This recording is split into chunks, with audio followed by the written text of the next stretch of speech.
Hello my dear students, আজকে আমি English গ্রামারের আর্টিকেলের উপর একটা বিষয়ে কনসেপ্ট ক্লিয়ার করে দেব। এই বিষয়টা 9-10 প্লাস, যদি আমি বলি ইন্টারমিডিয়েট, এখানেও কিছু কিছু স্টুডেন্টের এই বিষয়টায় এখনো এই কনসেপ্টটা ক্লিয়ার না। আমি আশা করি আজকের ক্লাসটা করার পর খুব ছোট সময়ে এবং সিম্পল ভাবে আমি চিত্রের সাহায্যে আর্টিকেলের একটা ব্যবহার দেখাবো। এখন আর্টিকেল মূলত আমরা নির্দিষ্ট এবং অনির্দিষ্টতা বোঝাতে ব্যবহার করি। আমি কিন্তু বললাম নির্দিষ্ট এবং অনির্দিষ্টতা বোঝাতে আমরা আর্টিকেল and এর ব্যবহার করে থাকি। এখন এটা আমরা সবাই জানি, ভাওয়েল AEIOU এই 5টা, এই ভাওয়েল সাউন্ডের আগে n বসে। বাকি যে 21টা কনসোনেন্ট আছে এই সাউন্ডগুলোর আগে এ বসে। এখন আমরা একটু বোর্ডে চলে আসি। আমি এখানে তিনটা চিত্র আঁকছি। এই চিত্র দিয়ে আমি বোঝাতে চাচ্ছি এইটা একটা রুম, এই রুমের ভিতরে এই গোল গোল গুলা চেয়ার। এইটা আরেকটা রুম, এই রুমের ভিতরে এই গোল গোল গুলা চেয়ার।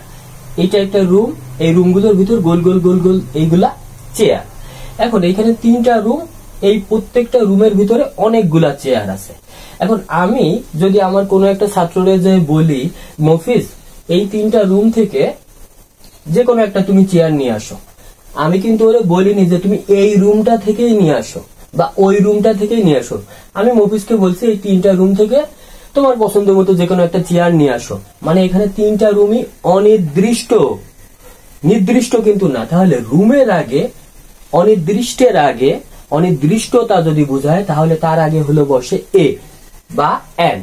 তাহলে আমাদের রুম তিনটা রুমই অনির্দিষ্ট। আমি বলছি যে 3টা রুম থেকে একটা চেয়ার নিয়ে আসো, তাহলে রুমের আগে বসবে আমাদের এ।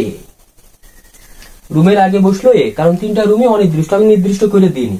এখন আমি 3টা রুম থেকে এরকমও বলিনি যে ওই চেয়ারটাই নিয়ে আসো বা ওই রঙের চেয়ারটাই নিয়ে আসো। আমি বলছি যে কোনো একটা চেয়ার নিয়ে আসো। তার মানে এখানে কিন্তু চেয়ারটাও অনির্দিষ্ট। অনির্দিষ্ট যদি বোঝায় তাহলে আমাদের এ অথবা এন বসে। চেয়ার এর আগে এ বসবে। আমি মনে হয় বোঝানোর চেষ্টা করতে পারছি যে আমাদের অনির্দিষ্ট হইলে হয় এ বসে, অনির্দিষ্ট হইলে এ বসে। এইবার আমি দুই পাশের দুটো আমাদের রুম সহ চেয়ার মুছে দিলাম। এখন একটা মাত্র রুম আছে, আমাদের রুম আছে একটা। এইবার আমি দ্বিতীয় পরিপ্রেক্ষিতে বললাম, আবার মফিজকে বললাম, মফিজ ওই মাঝের রুমটা থেকে যে কোনো একটা চেয়ার নিয়ে আসো। আমি 3টা রুম থেকে এইবার কিন্তু রুমটা নির্দিষ্ট করে দিছি যে ওই মাঝের রুমটা থেকে তুমি একটা চেয়ার নিয়ে আসো। তাহলে রুম হয়ে গেল নির্দিষ্ট, নির্দিষ্টের আগে বসে দি। তাহলে bring a chair from the room. এখানে দি কেন বসবে? কারণ আমি একটা নির্দিষ্ট করে দিছি যে ওই নির্দিষ্ট রুম থেকেই তুমি যে কোনো একটা চেয়ার নিয়ে আসো। মানে নির্দিষ্ট যখন বোঝাবে তখন তার আগে দি বসে, আর যদি অনির্দিষ্ট বোঝায় তার আগে এ বসবে। এখন আমি ওই রুমের ভিতরে আছে এখানে 6টা চেয়ার, আমি কিন্তু বলে দিনি যে ওই চেয়ারটাই নিয়ে আসো, যে কোনো একটা চেয়ার আনলেই হবে। মানে চেয়ার গুলা অনির্দিষ্ট। এই কারণে bring a chair from the room. এইবার আমি আরেকটা উদাহরণ লাস্ট ক্লিয়ার করে দিই। এইখানে চেয়ার আমি সবগুলো বাদ দিয়ে চেয়ার রাখলাম মাত্র একটা। এখানে তার মানে একটা রুম, একটাই চেয়ার। আমি এরকম যদি মফিজটা আবার নির্দিষ্ট করে দিই যে মফিজ ওই মাঝের রুম থেকে ওই লাল রঙের চেয়ার বা ওই কালো রঙের ওই চেয়ারটাই নিয়ে আসো, তাহলে এখানে কিন্তু চেয়ারও নির্দিষ্ট করে আমি বলছি যে ওই চেয়ারটাই নিয়ে আসো। এই প্রেক্ষিতে আর্টিকেল কিন্তু বসবে ব্রিং। যেহেতু আমাদের এখানে চেয়ারও নির্দিষ্ট, একেবারে নির্দিষ্ট করেই বোঝানো হয়েছে, তাহলে এই চেয়ারের আগেও বসবে দি। আবার এখানে রুমও একটাই এবং রুমকেও নির্দিষ্ট করেই বলা হয়েছে, এই জন্য রুমের আগেও বসবে দি।